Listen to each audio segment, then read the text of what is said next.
Ce matin, Chloé, elle doit... Oula, ça va, Chloé? Ah ouais, non, ça a pas l'air d'aller.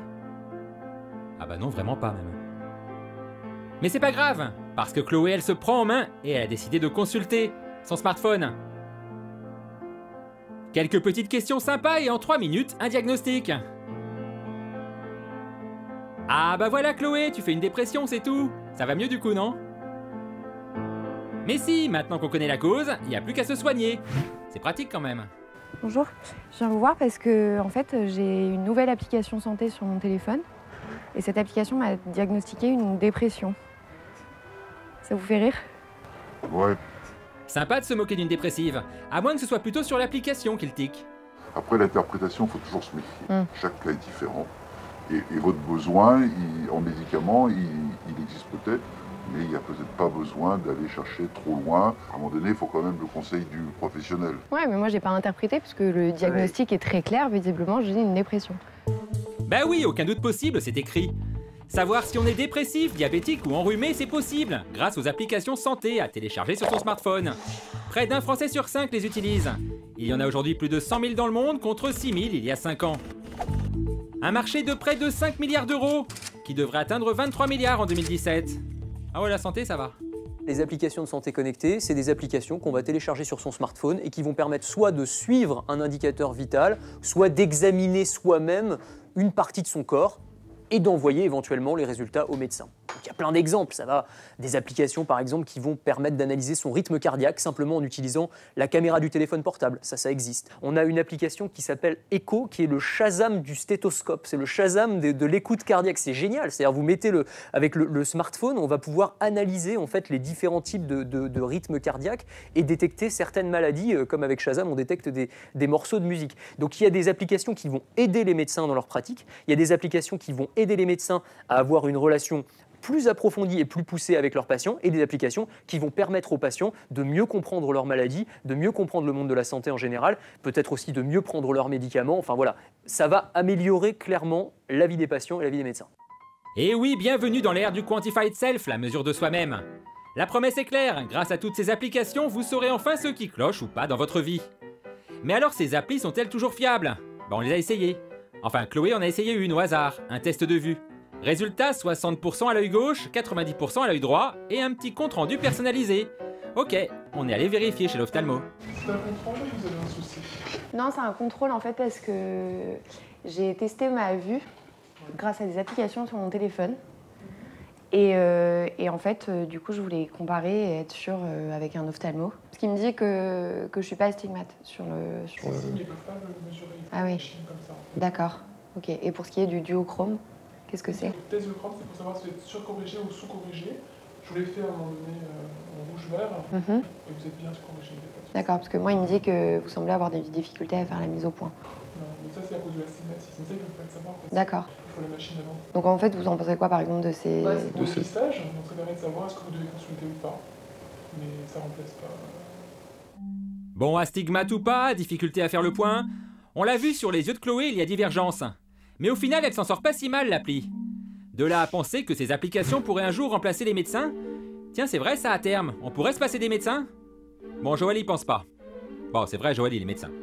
Une chose qu'il faut garder à l'esprit, c'est que les applications qu'on met sur le marché, elles doivent être validées par des experts, par une commission qui puisse nous dire si l'objet en question va nous sortir des résultats fiables. Tant qu'il reste inoffensif, ça reste une arnaque banale, mais dès lors où la santé du patient est mise en jeu, évidemment, ce sont ces choses-là qu'il faut contrôler. J'ai fait un test psychologique qui m'a diagnostiqué une dépression. Donc, est-ce que vous êtes déprimé? Peut-être, voilà. Après tout. C'est quand même fou cette manie qu'ils ont tous à rire de la dépression de Chloé. Un rire gêné peut-être? Il a peur de perdre sa place? Bah non, même pas. La crainte du médecin, c'est la fin du médecin, l'ère du numérique arrive. En gros, c'est un peu ce qu'on annonce. Bon, moi, je me vois plutôt comme un conseiller, si vous voulez. Comme vous allez à la banque, vous allez voir un conseiller, vous n'êtes pas financier. Jamais personne ne pourra remplacer le gars qui est en face de vous à la banque. C'est relativement simple, mais j'imagine que les personnes âgées aujourd'hui, par exemple, vous allez prendre une personne âgée, elle sera incapable de tirer des conclusions de son petit appareil. Donc elle va devoir faire son test, récupérer les résultats et me téléphoner pour me dire, me transmettre les données. C'est que notre doc, certaines applis le rendent sceptique, comme celle qui permet d'analyser ses grains de beauté. Pourtant c'est sympa, on prend son grain de beauté en photo et hop, notre smartphone nous dit s'il faut s'inquiéter. Sympa. Bah non, Joël là-dessus il est sceptique. Là vous m'annoncez quelque chose, un objet qui serait capable de faire des diagnostics histologiques en fait. Nous, c'est comme ça qu'on apprend. C'est pas parce qu'on voit un bouton qu'on va vous dire que c'est un cancer. Hein. Donc on va suspecter quelque chose de grave, ou bien sinon on va dire « Ah, c'est pas grave, vous inquiétez pas ». Mais si on suspecte quelque chose, je vois pas comment cet appareil qui prend la photo va pouvoir nous donner un diagnostic, alors que nous, on a besoin de microscopes, de prélèvements, de choses comme ça pour pouvoir établir un diagnostic. C'est vrai que certaines applis ont un peu tendance à voir le mal partout, comme celle-ci fournie par une compagnie d'assurance qui nous permet d'analyser nos symptômes. Exemple, vous avez mal au ventre. Très mal au ventre même. L'appli est formelle, vite, appelez le SAMU. Vous avez des plaques rouges sur l'épaule et ça démange un peu? Vite! Prenez rendez-vous dans les 24 heures. Un peu anxiogène, non? Qui suis-je pour m'auto-diagnostiquer? Moi, je ne peux pas le faire. Et si je me fie simplement aux résultats de l'application, des applications qui n'ont pas toujours été conçues avec l'aide de professionnels de santé, alors quelle validité, quelle crédibilité ça a?